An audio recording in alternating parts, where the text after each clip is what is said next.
Ils voulaient guérir leurs patients. Ils ont créé un empire. Tu penses que les céréales, c'est juste pour le petit-déj? Kellogg's, c'est bien plus que des cornflakes.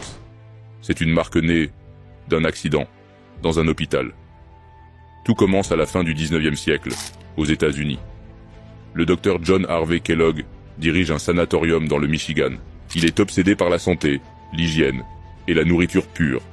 Pas d'alcool, pas de viande, pas d'excès. Avec son frère Will Keith Kellogg, il cherche un moyen de nourrir les patients avec des aliments digestes et sains. Un jour, ils oublient des grains de blé cuits. Et en les passant au rouleau, ils obtiennent des flocons croustillants. Les cornflakes sont nés. Mais entre les deux frères, la vision diffère. John les veut sans sucre, austères. Will, lui, veut les rendre bons, sucrés, et les vendre au grand public. En 1906, Will crée la Kellogg's Company. Et là, le succès explose. Les cornflakes deviennent un produit phare. Puis arrivent les Rice Krispies, les Frosties, les Choco Pops, les Smacks.